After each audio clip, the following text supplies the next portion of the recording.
তা ভাই নরসিংদী টু সিলেট একটা ট্যুর হবে, ভালো হবে যদি আপনারা আমার সাথে থাকেন।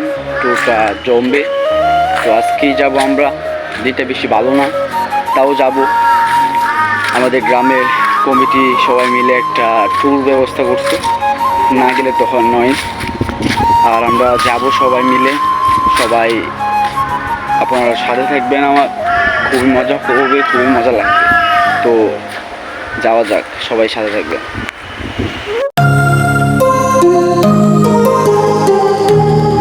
আজকে যাচ্ছি হচ্ছে সিলেটে। তো জার্নি খুবই স্পেশাল হবে, তো সবাই সাথে থাকবেন।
ইতিমধ্যে জাফলনের কাছাকাছি চলে আসলাম। আপনারা দেখলেনি যে পাহাড়, এই পাহাড়গুলো ইন্ডিয়ার মধ্যে পড়ছে। আর আমরা আর 5 মিনিট লাগবে যেটা যে জাফলনে পৌঁছাতে।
সিলেটে এসেছি, সিলেটে ঘুরি, বিয়ে করি, সিলেটে থেকে যাব।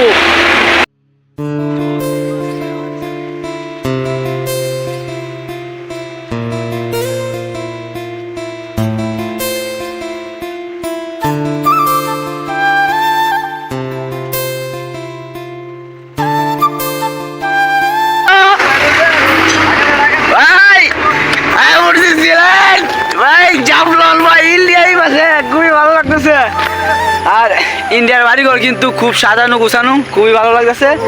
আর পাহাড়গুলা গাইস 100 জোস, অসাম।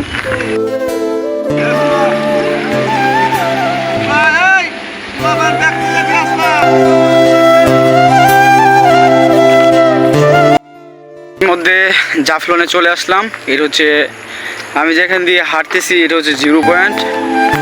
এটা হচ্ছে জাফলং। সেই বর্ষাকালে হচ্ছে এটা পানি ভরাট হয়ে যায়, আর যখন গরমকাল আসে তখন এটা শুকিয়ে করে হাইরে শুকিয়ে যায়। তো আমি সবাইকে একটা কথা বলবো, আমার সাথে খুবই আমার স্পেশাল একজন মানুষ আসছে, খুবই স্পেশাল। সে হচ্ছে আমার বাবা। তো আমার বাবাকে সবাইকে দেখাবো। এটা হচ্ছে আমার বাবা, আর আমার বাবা হচ্ছে আমার কাছে খুবই স্পেশাল একজন।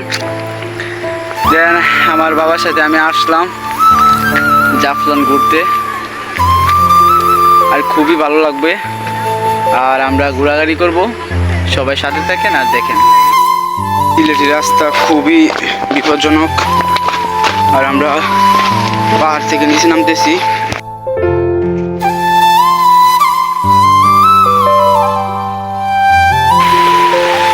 এটা হচ্ছে মিনি ঝর্ণা, আর এই ঝর্ণা দিয়ে কিন্তু 24 ঘন্টায় পানি পড়তেছে। এদিক দিয়ে পড়তেছে, এদিক দিয়ে পড়তেছে, দেন এদিক দিয়ে অল্প পড়তেছে। এটা কিন্তু এই পানিগুলা কিন্তু সিলেটে গিয়ে নামতেছে। এটা কিন্তু ইন্ডিয়ার পাহাড়, আর এইগুলা পানি কিন্তু সিলেটে গিয়ে নামতেছে। আর এইগুলা পানির কারণে কিন্তু সিলেট ডুবে যাচ্ছে। আর একটা কথা সবসময় সবাইকে বলবো, সিলেট খুব সুন্দর জায়গা, সিলেট খুবই সুন্দর জায়গা। কিন্তু আমি প্রতি বছরই আসি, কিন্তু এমন আমার ফিলিংস এমন হয় নাই দেন যে এবার যেমন ফিলিংস হতেছে। কারণ এবার হচ্ছে আমি আসলাম শাহজালাল মাজার থেকে, প্রায় এখানে আসলাম, জাফলং আসলাম। সেখান থেকে এ টু জেড সব এলাকা জাস্ট শুধু পানিতে ভরাট ছিল। ঘরবাড়ি ডুবে গেছে, স্কুল কলেজ মসজিদও ডুবে গেছে। দেখে খুবই খারাপ লাগলো, তাও কি করবো, পরিস্থিতি মেনে নিতে হবে। আমরা যাচ্ছি এখন হচ্ছে ঝর্ণার কাছে। এটা মূলত ঝর্ণা হচ্ছে এটা ইন্ডিয়ার মধ্যে পড়ছে।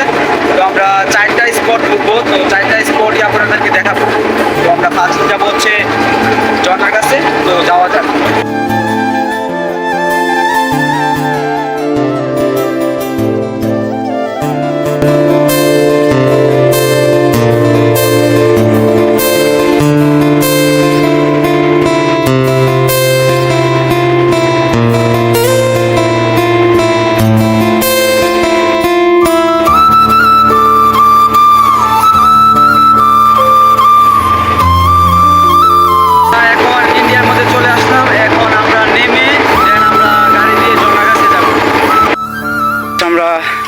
কথা ছিল যে ঝর্ণা দেখবো, দেন আমরা ফার্স্ট ঝর্ণা দেখা হলো না। এখন আমরা দেখবো হচ্ছে চা বাগান, আর চা বাগান দেখতে কিন্তু খুবই অসাম।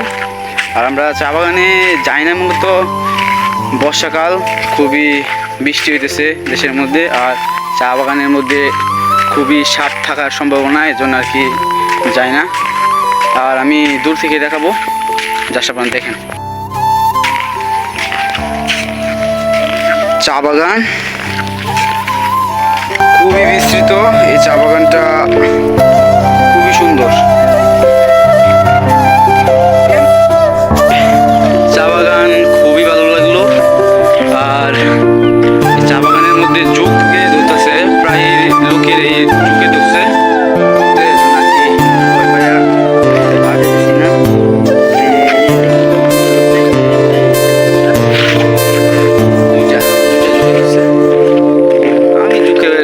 ভয় পাই না, কিন্তু সাপের ভয় পাই। তো এখন আমরা যাবো হচ্ছে ঝর্ণা সেই স্পটে, তো সেখানে গিয়ে আবার ভিডিও স্টার্ট করবো। এখন আমরা যাচ্ছি হচ্ছে ঝর্ণার কাছে। এখন আমরা ঝর্ণার কাছে গিয়ে গোসল করবো। তো ঝর্ণা এখান থেকে বেশি দূর না, দেখাই যাইতেছে, আপনারা দেখেন।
আর অনেকগুলো পিক তুললাম, দেন এখন আমরা চলে যাব। তো সবাই ভালো থাকবেন।